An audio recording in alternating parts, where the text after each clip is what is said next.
Sobat Dunia Donghua, kita berjumpa kembali. Tanpa berlama-lama mari kita lanjutkan ceritanya. Selamat mendengarkan dan selamat berimajinasi. Malam pun hening. Para kultivator bergegas melewati keempat puncak. Formasi pelindung gunung yang hancur perlu segera diperbaiki, jika tidak, akan sulit untuk mempertahankan energi spiritual. Tirai persik yang hancur juga sedang ditenun ulang, meskipun kehancuran Taman Sutra Roh memperlambat kemajuan. Gunung Huanpu yang runtuh telah menjadi gundukan besar, dan orang-orang mencari di dalamnya untuk mengambil relik dari kuil, memilahnya satu per satu. Upaya ini terus berlanjut siang dan malam, dan dalam sebulan, keempat puncak yang pernah hancur telah direvitalisasi. Puncak-puncak yang sebelumnya jarang terhubung, mulai berkomunikasi lebih erat setelah bencana ini. Penjara dingin di setiap puncak juga diampuni, dan banyak binatang iblis dan penjahat dibebaskan untuk membantu membangun kembali sekte dan menebus dosa mereka.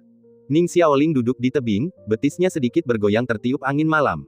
Berat badannya telah turun, kini ia mengenakan gaun putih dengan bunga kuning halus yang disematkan di lengan bajunya. Wajahnya tampak lebih halus seiring dengan penurunan berat badannya. Ia bersandar di pohon sakura salju, kepalanya sedikit miring, memperhatikan cahaya yang menyinari puncak-puncak gunung, energi pedang menembus malam, dan segalanya perlahan menjadi hidup. Bunga sakura salju telah lama layu, daun-daunnya yang rimbun terkulai tertiup angin, sesekali beberapa kelopaknya berguguran dan menyentuhnya.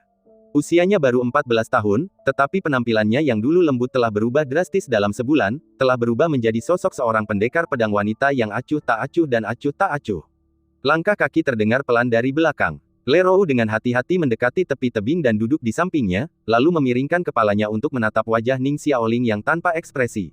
Meskipun ekspresi Ning Xiaoling tetap datar, ia tak pernah bisa menyembunyikan kesedihannya. Lerou merasa dirinya seperti kolam mata air yang membeku oleh angin dingin di malam hari. Hanya pemuda itu yang bisa mencairkan es di hatinya. Akhir-akhir ini, Lerou sering mengunjunginya dan berbicara dengannya. Ning Xiaoling hanya mendengarkan dengan kepala tertunduk, mengangguk atau menggelengkan kepala sebagai respons diam. Kakakmu memang orang yang baik, tapi dulu kita sering salah paham. Kalau dipikir-pikir, rasanya memalukan dan konyol sekali. Aku masih ingat hari pertama kau datang. Aku sebenarnya tidak terlalu menyukaimu waktu itu. Hei, apa kau dan kakakmu benar-benar bukan saudara kandung? Kalian berdua sangat cantik. Petik 2. Petik 2. Angin bertiup melintasi dataran, dan bintang-bintang menggantung rendah di atas puncak-puncak. Dua gadis muda duduk di tepi tebing, suara mereka selembut angin. Suara jeritan angin yang berhembus melalui gua-gua puncak Tianku selalu mengharukan. Lerou, kau tidak perlu menceritakan semua ini padaku. Ning Xiaoling tiba-tiba memiringkan kepalanya, menatapnya dengan serius, dan mengucapkan kata demi kata, terima kasih telah menjagaku selama ini. Karena aku kakakmu. Lerou menatap wajah Ning Xiaoling. Tatapan matanya membuatnya merasa seolah-olah sedang menatap langsung ke mata gurunya, dan jantungnya sedikit berdebar kencang. Setelah mengatakan itu, Ning Xiaoling terus menundukkan kepalanya, memperhatikan lampu-lampu dan sosok-sosok sibuk yang bergerak di antara keempat puncak. Sebenarnya, Lerou ragu-ragu cukup lama sebelum akhirnya berbicara dengan hati-hati. Ia bercerita tentang beberapa kejadian di masa lalu, saat-saat ia menggoda Ning Changjiu tetapi gagal dan akhirnya membuat dirinya sendiri dalam masalah. Lerou mencatatnya satu persatu, kata-katanya dipenuhi dengan permintaan maaf. Ning Xiaoling sepertinya teringat sesuatu, dan senyum di wajahnya pun memudar. Tentu saja kau tak bisa mengalahkannya, kakak senior, dia sangat kuat. Lerou mengangguk penuh semangat, menghiburnya, yah, dia sangat kuat, dia pasti akan kembali. Benarkah? Ning Xiaoling tampak bertanya pada dirinya sendiri. Lerou menegaskan, jika aku punya adik junior sebaik dia, aku tak akan pernah ingin pergi. Kaki Ning Xiaoling sedikit bergoyang. Ia menatap gadis kecil di sampingnya yang selalu berusaha membuatnya bahagia, memaksakan senyum tipis, dan berkata, bukankah aku adik juniormu? Adik junior. Hati Lerou tiba-tiba menegang mendengar ini. Ning Xiaoling tidak berkata apa-apa lagi. Ia berdiri dari tepi tebing dalam diam dan berjalan menuju puncak bagian dalam. Lerou berbalik, ingin mengatakan sesuatu tetapi menahan diri. Di malam musim panas yang terik, cahaya bintang di rok Ning Xiaoling perlahan meredup. Ia menaiki tangga kayu menuju puncak bagian dalam, meraba-raba kunci di pinggangnya, sedikit ragu di sudut tangga, lalu menuju kamar kakak laki-lakinya. Ia kini memegang kunci pintu Ning Changjiu. Ning Xiaoling memasuki ruangan seperti biasa, membentangkan dan melipat selimut, membersihkan debu dari lantai dan ambang jendela, dan dengan cermat menata buku-buku di atas meja, setiap sudutnya sejajar. Setelah itu, ia duduk seperti seorang siswa, bersandar di kursinya, mengambil buku dan membaca. Ia masih menyimpan gulungan-gulungan kertas yang digunakan Ning Changjiu untuk mengajarinya membaca, penuh dengan berbagai catatan dan gambar. Melihatnya, Ning Xiaoling merasa bahwa dibandingkan dengan tulisan tangan kakak laki-lakinya, tulisannya sendiri seperti bebek abu-abu kecil yang telah melihat dewa burung vermilion. Ia akan menghabiskan waktu lama untuk melihatnya. Ning Xiaoling juga tahu bahwa beberapa hal dapat disimpan, sementara yang lain tidak dapat disimpan. Di tengah malam, ia meninggalkan rumah Ning Changjiu dan kembali ke kamarnya sendiri. Han Xiaosu, di dalam vas porselen, sedang bermeditasi di bawah sinar bulan. Melihat Ning Xiaoling masuk, ia berhenti dan menyelinap ke dalam vas. Han Xiaosu tentu saja takut pada dunia. Satu-satunya penolongnya telah pergi, dan sekarang nona muda ini begitu dingin dan acuh tak acuh, ia takut tidak disukai dan diusir.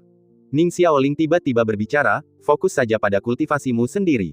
Jangan khawatirkan aku. Han Xiaosu sedikit terkejut. Esensi jiwa bulan merupakan godaan besar baginya, tetapi setelah ragu sejenak, ia berbisik, tidak, aku lelah hari ini. Ning Xiaoling terdiam. Ia tampak merinding, perlahan-lahan menyelinap ke balik selimut. Kemudian, sambil memiringkan kepala, ia menyaksikan Han Xiaosu menghilang ke dalam vas porselen. Saat itu, Han Xiaosu tak dapat membayangkan pikiran yang terlintas di benak Ning Xiaoling.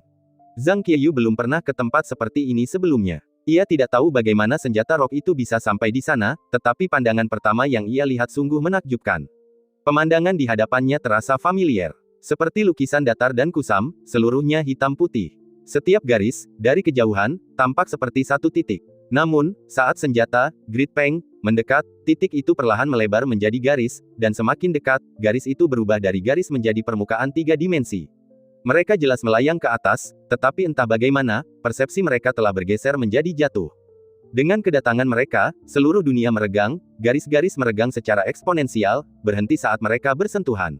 Senjata itu, Peng Agung, mendarat mulus dalam waktu yang menyerupai gulungan. Zhang Qiyu turun dengan hati-hati. Ia mendongak dan menyadari bahwa saat pandangannya beralih ke atas, dunia hitam putih mulai berwarna. Warna-warna ini tidak monoton, melainkan berlapis-lapis, hampir tak bisa dibedakan dari kenyataan. Setelah mengamati lanskap, Zhang Qiyu menyadari bahwa tempat ini tampak seperti gunung biasa. Paviliun di hadapannya, lautan awan yang berputar-putar di belakangnya, semuanya tampak begitu nyata. Zhang Qiyu, seorang setengah dewa yang memiliki otoritas spasial, merasa dirinya kerdil. Metode-metodenya sebelumnya tampak biasa saja, tetapi bagi seseorang yang berpengetahuan seperti dirinya, itu adalah kekuatan ilahi yang menakjubkan. Deretan rumah putih itu, apakah mereka meniru gaya suku penyihir kuno dari ribuan tahun yang lalu? Zhang Qiyu menunjuk ke bangunan-bangunan yang jauh di tengah gunung, hampir tertanam di permukaan batu, dan mengingat kembali kenangan. Gadis bermargasi berkata, itu hanya putih di matamu. Apa maksudmu? Zhang Qiyu bingung. Di sini, setiap orang melihat dunia secara berbeda. Satu-satunya hal yang benar-benar tetap hanyalah titik dan garis yang awalnya kau lihat.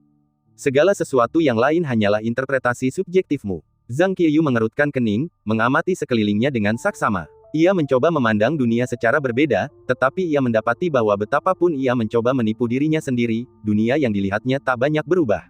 Rok itu hancur berkeping-keping, dan 18 senjata beterbangan keluar, dengan cepat kembali ke tempatnya. Pedang-pedang kembali ke sarungnya, dan gadis mungil namun tegap itu menaiki tangga. Zhang Qiyu mengikutinya dengan hati-hati. Dunia ini tampak begitu damai, namun memberinya rasa bahaya yang sesungguhnya. Ia bahkan tak berani menatap ujung jalan setapak pegunungan. Ia samar-samar merasa ada singgasana dewa kuno yang tersembunyi di sana. Apakah ini, kerajaan Tuhan? Tanya Zhang Qiyu, suaranya rendah. Gadis bermargasi itu menggelengkan kepalanya dan berkata, tempat ini tak terjangkau. Tak terjangkau. Ya, gadis itu mengangguk, tanpa menjelaskan lebih lanjut. Saya peringkat keempat di kuil, jadi marga saya sih. Saya punya 3 kakak laki-laki dan 2 adik laki-laki. Kalau Anda mau, silakan temui mereka. Zhang Qiyu merenungkan kata, tak terjangkau, sambil mengikuti gadis bermargasi menuju gunung yang diselimuti kabut. Ia merenung, karena ini bukan kerajaan dewa, pangkat orang itu pasti jauh lebih rendah. Tapi sekte macam apa di dunia ini yang bisa membiarkan seorang murid mengalahkan dewa ganas yang hampir memasuki alam kelima hanya dengan beberapa jurus? Atau mungkinkah, hanya karena bakat luar biasa gadis ini? Ia merenung sejenak, lalu bertanya, bagaimana murid-murid lain di kuilmu dibandingkan dengan nona muda ini? Meskipun wanita muda bermargasi itu tampak dingin, ia dengan sigap menjawab pertanyaan-pertanyaan remeh ini. Ia merenung sejenak, lalu menjawab dengan sungguh-sungguh, saya belum pernah melawan kakak ketiga, tapi kakak kedua mengalahkan saya hanya dengan 1 jurus, dan kakak senior mengalahkan saya. Serangan kakak senior sangat brutal, saya tak berani melawannya. Saudari keempat menggelengkan kepalanya sedikit, mengingat tahun-tahun menyakitkan ketika saudari senior mengajarkan teknik senjatanya. Akhirnya, ia menguasai dasar-dasar masing-masing teknik, lalu memulai perjalanan menuruni gunung dengan pedang di tangan. Awalnya, ia kurang percaya diri, tetapi tak lama kemudian, dengan takjub, ia menyadari bahwa ia benar-benar dapat menguasai dunia. Setelah Zhang Qiyu dengan santai menanyakan beberapa pertanyaan lagi tentang yang tak tertandingi, ia akhirnya tak kuasa menahan diri untuk berbicara. Ngomong-ngomong, Guru Abadi, bagaimana dengan legenda dewa tanpa kepala di pusat gurun selatan? Saudari keempat menatapnya dengan dingin, dan semua kata-kata Zhang Qiyu membeku di bibirnya. Ini adalah area terlarang yang ditandai oleh guru sendiri. Tak seorang pun dari kita diizinkan menginjakkan kaki di sini, kata saudari senior keempat dengan dingin. Satu-satunya hal yang bisa kukatakan padamu adalah siapapun yang jatuh ke dalam jurang, kecuali Dewa Ilahi yang Maha Kuasa, akan mati. Titik. Di pusat gurun selatan, di dasar jurang. Waktu seakan berhenti mengalir, bahkan setitik debu pun terasa sangat lambat. Di tanah, terbaring seorang pemuda berpakaian putih. Tidak ada luka yang terlihat di tubuhnya. Matanya terpejam, dan wajahnya yang tenang tidak menunjukkan tanda-tanda hidup atau mati. Butuh waktu yang sangat lama baginya untuk jatuh ke tanah, lalu ia tertidur lebih lama lagi. Setelah waktu yang lama, jari-jari pemuda itu mulai bergerak. Menurut skala waktu dunia luar, proses gerakan jarinya memakan waktu 1 jam penuh, sama lamanya dengan waktu mekarnya kuncup bunga.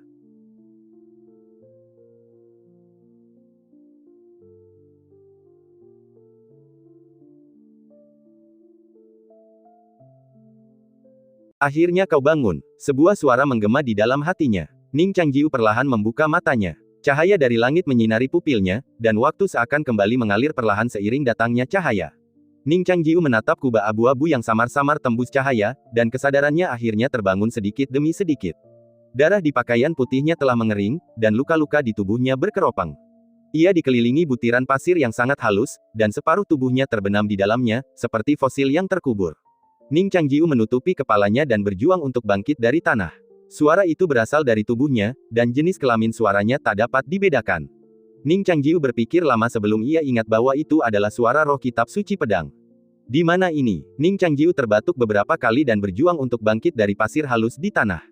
Ia merasakan sakit kepala yang hebat, dan kepalanya terasa seperti ditusuk jarum beracun, dan rasa sakitnya tak berujung. Apa kau benar-benar bodoh? Kata roh kitab suci pedang dengan marah. Ini dasar jurang. Kau, lelaki tua itu, dan ular itu, jatuh bersama.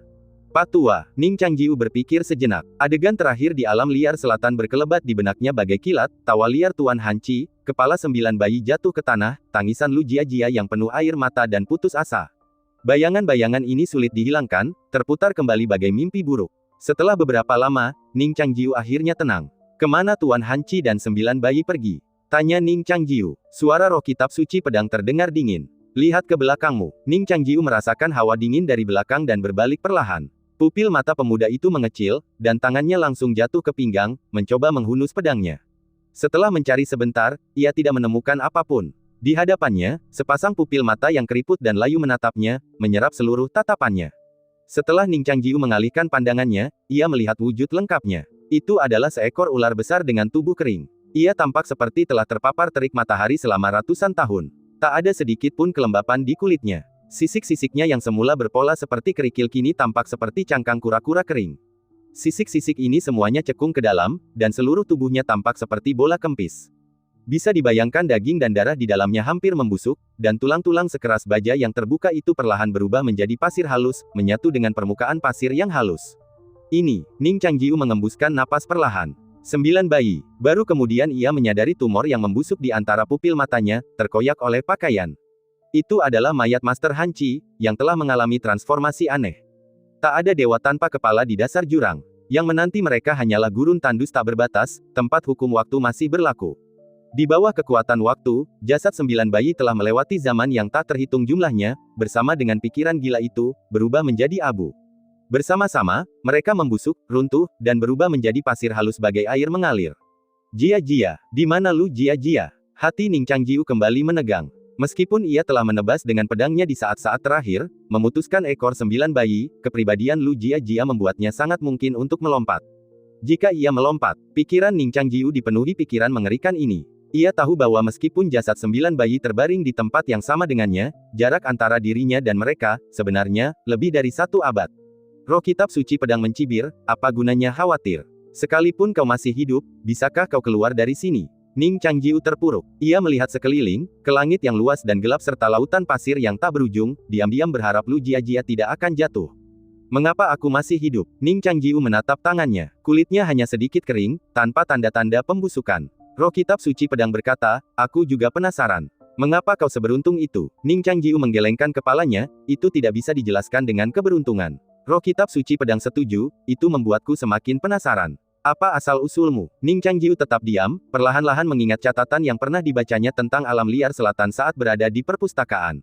Setelah pengalamannya di kota Linhe, ia telah membaca banyak teks relevan untuk menjelajahi asal-usul jurang alam liar selatan. Bahkan ada legenda bahwa pendiri Yujian Tianzong pernah turun ke jurang dan meninggalkan gulungan-gulungan yang relevan. Pendiri ini adalah seorang master di atas 5 jalan. Hanya praktisi dengan tingkat kedewaan atau di atas 5 jalan yang dapat diterima ke dalam jurang. Ning Changjiu juga memikirkan catatan ini dan membacanya dalam hati.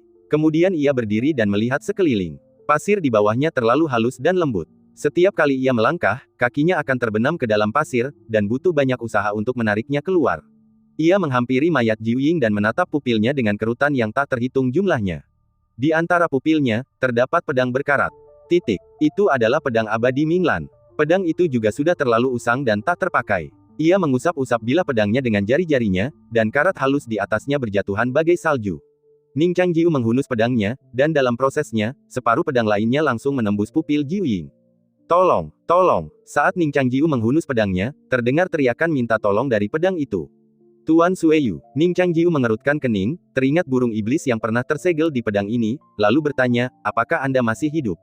Ning, ketika Tuan Sueyu mendengar suara itu, ia gemetar karena gembira. Ning Changjiu.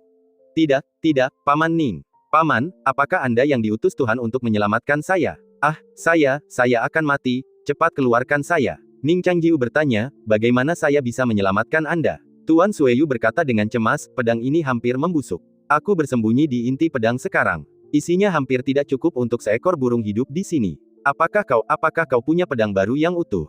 Pedang patah ini mengaku sebagai pedang peri. Aku hanya tidur sebentar, dan ketika aku bangun, aku menemukan. Ning Changjiu merasa suaranya berisik. Ia mencabut pedang itu dan membawanya, sambil berkata, aku tidak membawa pedang. Jiuying dan Tuan Hanci sudah mati. Kau beruntung masih hidup. Tuan Sueyu berkata dengan cemas, tapi jika aku terus seperti ini, cepat atau lambat aku akan mati.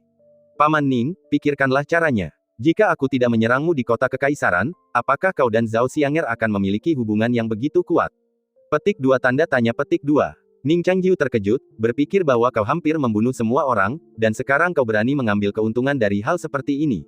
Ia ingin sekali mengubur pedang itu di pasir dan membiarkannya menyaksikan kematiannya sedikit demi sedikit.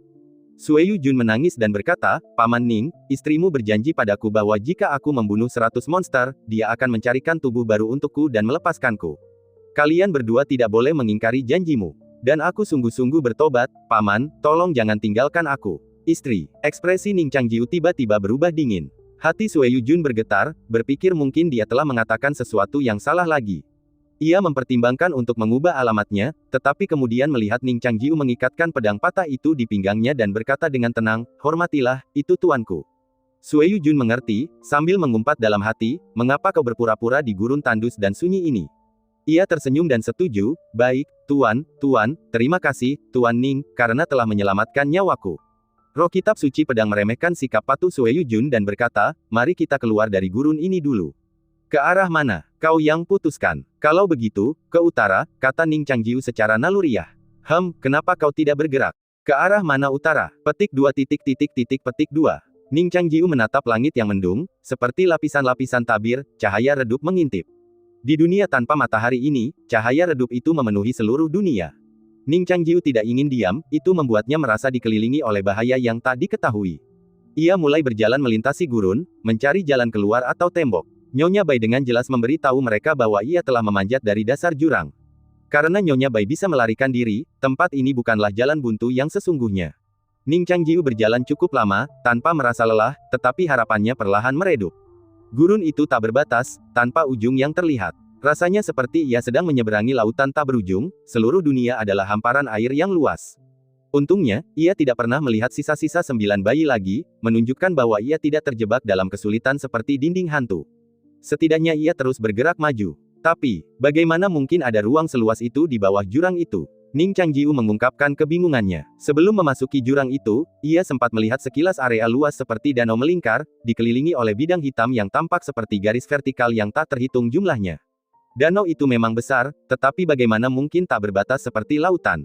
Ning Changjiu teringat dunia Zhang Qiyu dalam gulungan itu. Ia merenung sejenak, lalu melihat sekeliling, berharap menemukan petunjuk tentang hukum alam. Namun dunia ini hanyalah pasir. Ning Changjiu hanya bisa mengandalkan akal sehatnya, berjalan sendirian ke arah tertentu. Ada yang salah. Roh kitab suci pedang tiba-tiba berbicara dalam dirinya. Ning Changjiu terdiam. Ada apa? Roh kitab suci pedang berkata, pernahkah kau menyadari bahwa langit tampak semakin menjauh dari kita? Ning Changjiu mendongak. Ketiadaan matahari, bulan, atau bintang di atas, ditambah dengan lapisan abu-abu dan putih, membuatnya mudah salah menilai jarak antara langit dan dirinya sendiri. Ning Changjiu mengamati dengan saksama sejenak dan menyadari bahwa langit tampak semakin menjauh. Seiring berjalannya waktu, jarak itu menjadi semakin jelas. Tingkat kultivasi Ning Changjiu kemungkinan adalah alam panjang umur. Ia mencoba terbang dengan pedangnya untuk mendekati langit, tetapi bahkan setelah meraih pedang patah itu, ia tidak dapat terbang ke atas, seolah-olah ada kekuatan tak terlihat yang menguncinya. Tempat macam apa ini? Roh kitab suci pedang juga ketakutan. Kini ia sangat berharap musuh yang ganas tiba-tiba muncul dari suatu tempat agar mereka bisa bertempur menentukan, bertempur hidup mati, dan mengakhiri segalanya. Waktu berlalu dengan lambat. Pemandangan di sekitar Ning Changjiu sama sekali tidak berubah, dan langit semakin menjauh. Akhirnya, pada suatu saat, Ning Changjiu tiba-tiba menyadari bahwa pasir di bawah kakinya semakin menipis. Swiss. Kaki Ning Changjiu terasa hampa, dan pasir di bawah kakinya tiba-tiba menghilang tanpa jejak.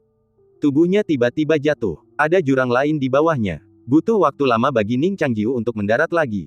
Ia mendarat dengan ringan di atas pasir. Ning Changjiu mendongak dan melihat bulan di langit, memancarkan lingkaran cahaya putih keabu-abuan. Ning Changjiu sekilas menyadari bahwa itu bukanlah bulan, melainkan celah bundar, dan ia telah jatuh dari sana. Ini, Ning Changjiu membayangkannya dalam benaknya dan berkata, ini adalah ruang berbentuk jam pasir. Roh kitab suci pedang tercengang. Meskipun baru lahir beberapa dekade, ia telah menemani Yan Zhou dalam bacaannya yang ekstensif dan akrab dengan jam pasir sebagai alat penunjuk waktu. Setelah mendengarkan kata-kata Ning Changjiu, ia juga membayangkan bentuk jam pasir dalam benaknya, dan menemukan bahwa banyak detailnya cocok. Sebelumnya, kita berdiri di atas pasir, dan pasir itu tenggelam sedikit demi sedikit. Ning Changjiu menatap bulan di langit dan berkata, ini seharusnya wadah pencatat waktu. Sekarang lapisan pasir teratas telah jatuh, menurut akal sehat. Sui Yujun mendengarkan dengan bingung. Kitab suci pedang di Laut Qi kemudian menyela, secara logika, dunia ini seharusnya terbalik. Jika demikian, mereka akan menjadi yang pertama jatuh kembali ke dimensi asal mereka, dan seiring berjalannya waktu, seluruh pasir dunia akan menimpa mereka. Terkubur hidup-hidup, kematian sudah pasti. Begitu pikiran ini muncul di benaknya, Ning Changjiu melihat, bulan, di langit mulai bergerak perlahan. Pada saat yang sama, di bawah permukaan pasir yang sunyi dan halus, terjadi gerakan tiba-tiba. Pasir tiba-tiba melengkung, sepotong demi sepotong, lalu retak seperti anak ayam yang keluar dari cangkangnya. Saat malam tiba, makhluk-makhluk hantu muncul dari pasir seperti kalajengking berbisa. Mereka berubah wujud menjadi roh, dan pada pertemuan pertama mereka, pertarungan sengit pun terjadi. Seluruh lautan pasir tampak seperti tempat berkembang biak bagi monster. Permukaan pasir terus melengkung dan retak, dan makhluk-makhluk yang tak terhitung jumlahnya muncul darinya.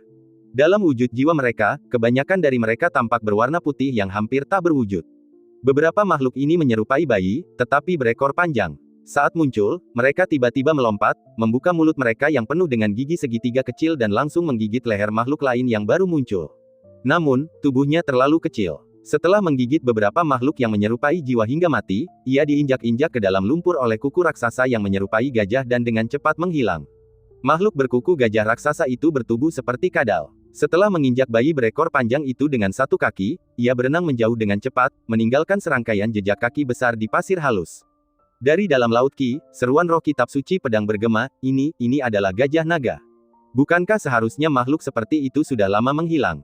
Sepatu kuda yang terbuat dari kaki gajahnya konon hanya digunakan oleh utusan kerajaan Tuhan. Saat roh kitab suci pedang berseru takjub, semakin banyak makhluk muncul dari hamparan pasir tak berbatas. Bercampur di antara monster-monster yang tak terhitung jumlahnya itu terdapat beberapa sosok humanoid. Wajah mereka tak jelas, tetapi mereka bergerak dengan kecepatan tinggi, senjata di tangan, dan dalam wujud manusia mereka melancarkan jurus-jurus pedang melintasi gurun. Sesosok mayat raksasa yang terbelenggu melesat dari kejauhan. Monster seukuran kelopak muncul dari tanah, membantai siapapun yang mendekat. Seekor burung berkepala tiga terbang tinggi di angkasa seperti burung nasar, seolah mencari perlindungan dari kekacauan. Namun, makhluk lain yang mirip kera memanjat ke udara dan memutar ketiga kepalanya seperti tornado. Di dalam tubuh itu, seruan roh kitab suci pedang bergema sesekali, memperkenalkan setiap makhluk ini satu persatu, kata-katanya dipenuhi keterkejutan. Ini tampaknya berasal dari suku Kuafu kuno, tetapi klan Kuafu telah lama musnah dalam perang pemurnian mayat itu. Aku tak menyangka akan melihatnya lagi di sini. Ini burung nasar bulan hitam. Ia senang menusuk jantung seseorang dari belakang. Paruhnya bisa dijadikan senjata tersembunyi yang paling tajam. Mungkinkah ini ikan sisik 3 daun? Konon katanya ikan ini menumbuhkan sisik warna-warni, dan siapapun yang menelannya dapat langsung mengangkat kerajaan mereka ke tingkat yang benar-benar baru. Petik 2. Petik 2. Saat pandangan menyapu gurun, terbentanglah pemandangan menakjubkan dari negeri luas tanpa siapapun untuk diperintah, dengan para pahlawan berlomba-lomba untuk meraih supremasi. Saat roh kitab suci pedang diperkenalkan secara singkat, Ning Changjiu terjebak dalam keributan itu. Sesosok makhluk raksasa seperti kecebong berenang ke arah mereka dengan kecepatan tinggi, ujung-ujungnya berkilauan dengan cahaya listrik seperti roh. Makhluk itu tampak kekanak-kanakan, tetapi mulutnya yang penuh gigi bergerigi cukup kuat untuk merobek leher ular piton raksasa. Ning Changjiu menghunus pedang patah dari pinggangnya dan ranting besi hitam yang kokoh. Hanya 2 benda ini yang tersisa untuk membela diri. Di dalam pedang yang patah, penguasa bulu darah memprotes keras, "Santai saja. Jangan patahkan pedang ini." Ning Changjiu mengabaikan nasibnya, menuangkan energi spiritual ke dalam pedang, membiarkannya mengikuti bentuk aslinya. Ia mengerahkan tenaga dengan kakinya, memiringkan tubuhnya ke samping, dan setelah menghindari serangan kecebong itu, ia menebas ke bawah, langsung membelahnya menjadi 2. Kemudian, dengan lincah dan gesit, ia menghindari penyergapan dari seekor naga darat, berputar di belakangnya, dan melompat, menusuknya dengan pedangnya, menjepitnya ke pasir. Saat Ning Changjiu jatuh, ia mengetuk gagang pedangnya dengan jari-jari kakinya dan melompat, membelah seekor ular berbulu yang berenang di atas kepala, juga menjadi 2. Kemudian, ia mundur, menarik pedang dari gurun, mencondongkan tubuh ke depan, dan mengayunkannya, membersihkan ruang dengan energi pedangnya.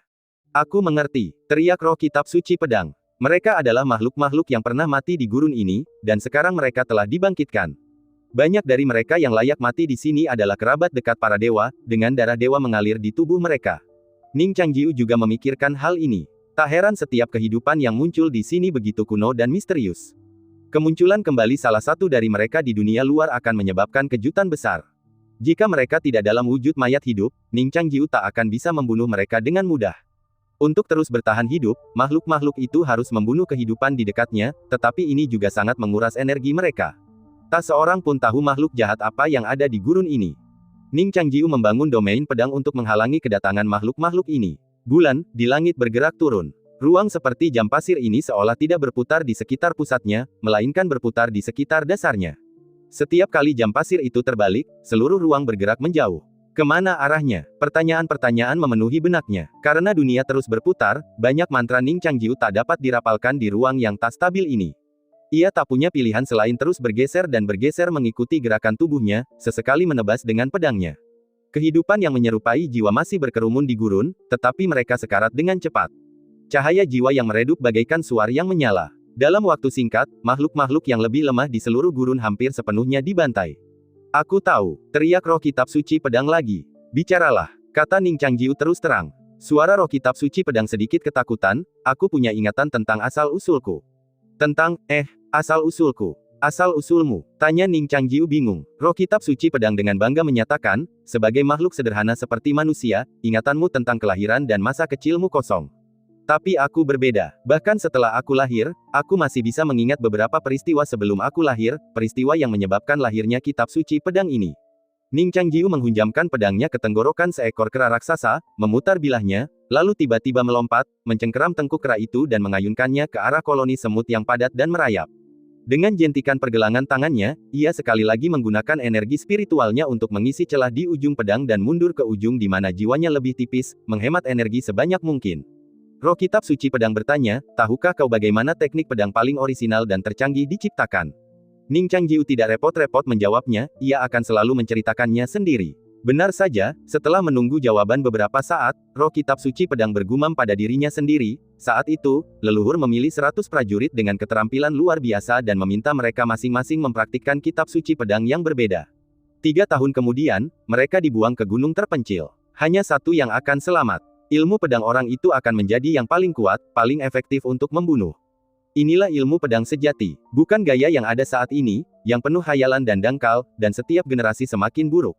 Roh kitab suci pedang berhenti sejenak dan berkata dengan bangga, saat itu, pendekar pedang itu membunuh semua pesaingnya, dan setiap lawan yang ia bunuh hanya menderita 1 luka. Ilmu pedang yang ia gunakan adalah kitab suci pedang mandat surgawi. Roh kitab suci pedang ingin tertawa bangga untuk meningkatkan keberaniannya, tetapi takut mengganggu gagak emas yang masih tertidur di rumah ungu. Jadi, ia hanya tertawa datar dan berkata, pertempuran di gurun hari ini juga harus memilih yang terkuat. Hanya yang terkuat yang bisa bertahan sampai akhir. Ning Changjiu bertanya, apakah ini membesarkan Gu? Bisa dibilang begitu, roh kitab suci pedang mengangguk, tetapi rasanya pernyataan itu kurang berbobot. Jadi, apakah itu berarti seseorang mengendalikan kita? Tanya Ning Changjiu. Pernyataan ini agak menakutkan. Seberapa kuatkah orang itu hingga mampu menghasut makhluk-makhluk berdarah dewa di gurun untuk bertempur tanpa henti? Dewa tanpa kepala, roh kitab suci pedang mengerutkan kening. Ning Changjiu tak yakin. Menurut Nyonya Bai, dewa tanpa kepala telah lama meninggal, dan ia adalah makhluk yang berasal dari sebagian tulang dewanya. Tapi siapa lagi, kalau bukan dewa tanpa kepala, yang bisa menciptakan alam yang dipenuhi hukum waktu seperti itu? Bulan terbenam, meluas dalam pandangan. Pertempuran di gurun semakin sengit, dan seluruh dunia akan segera jatuh ke dimensi lain. Paman Ning, burung itu mirip elang bulu merah, kerabat dekat klan Phoenix Api. Bertemu kerabat di negeri asing, Tuan, tolong ampuni dia. Sebelum Jun bulu merah sempat menyelesaikan ocehannya, Ning Changjiu mengulurkan tangan dan mencengkeram leher burung yang menukik itu. Dengan tekanan kuat, ia menusukkan pedangnya ke leher burung itu, merobeknya. Jun bulu darah, yang mengira ini peringatan bagi yang lain, langsung terdiam.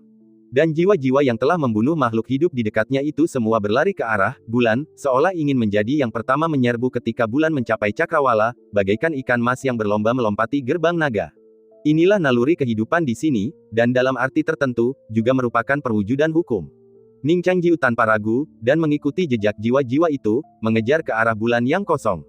Kemudian, Ning Changjiu berhenti. Ia melihat tubuh raksasa seperti ular piton melengkung tinggi di kegelapan. Ular piton raksasa hitam itu menoleh dan melihat ke arahnya. Jiu Ying. Ning Changjiu langsung mengenali identitasnya. Tiba-tiba ia muncul di hadapannya lagi dalam wujud mayat hidup di gurun ini. Dalam kegelapan, bayangan sebesar itu selalu menakutkan mata. Pedang Jing di dalam dirinya tersentak dan mengutuk, jiwa bayi takkan lenyap. Langit-langit peti yang seperti payung itu dipenuhi lukisan dan relief yang rumit dan penuh hiasan. Lapisan-lapisan braket membentang keluar dengan presisi. Lukisan-lukisan yang semarak, diterangi cahaya lampu, bermandikan kilau gemerlap, mendalam, dan indah. Di bawah langit-langit Caisen berdiri sebuah istana klasik. Perabotannya sederhana, bagian tengahnya tampak kosong. Bahkan, agak kurang pantas, terdapat banyak prasasti batu, masing-masing dihiasi dengan binatang-binatang mistis. Namun, dengan latar belakang kota yang sunyi, istana yang elegan dan hikmat ini tampak menonjol, bagai mutiara peninggalan para dewa. Sekelompok orang tiba di luar istana. Dua baris pria dan wanita berdiri di antara kerumunan. Para pria mengenakan pakaian hitam pekat, para wanita mengenakan rok putih pekat. Di tengah, seorang wanita muda dengan rok putih dan gaun hitam bergabung dengan kerumunan dan memasuki istana. Gadis itu tampak terpelajar, baru berusia sekitar 16 atau 17 tahun. Kepalanya sedikit tertunduk, raut wajahnya tenang dan anggun. Ia berjalan santai hingga mencapai gerbang batu di tengah aula. Ia berlutut di atas bantal di depannya, kedua tangannya tergenggam. Seorang pria berwajah pucat muncul dan membacakan sebuah kitab suci. Kemudian semua orang berdoa untuk gadis itu. Hari ini adalah hari yang luar biasa bagi kota Broken Boundary. Setelah dewasa, setiap gadis kerajaan harus memanggil makhluk kuat dari Abyss of Time untuk membantu mempertahankan kota dari serangan iblis mutan. Usia dewasa yang disepakati adalah 17 tahun. Gadis itu menangkupkan kedua tangannya, wajahnya yang cantik menggambarkan ketenangan dan kepercayaan diri. Semua orang memiliki harapan besar padanya. Namun di dalam hatinya, gejolak yang berbeda berkecamuk. Tolong aku. Aduh, ibu telah membuatku berpura-pura selama bertahun-tahun, aku tak bisa berpura-pura lagi. Bagaimana mungkin aku memiliki darah bangsawan? Bahkan jika ibu menguras darahku, aku tak bisa memanggil roh ini. Wow, kita telah menipu mereka selama bertahun-tahun. Setelah terungkap hari ini, ibu dan aku pasti akan digantung bersama. Ada begitu banyak orang yang mencintaiku. Siapa yang bisa datang dan menyelamatkanku? Bagaimana denganmu, ayah, roh itu, tunjukkan dirimu. Putrimu bersujud padamu. Dan cerita pun berakhir, nantikan cerita selanjutnya. Terima kasih telah mendengar.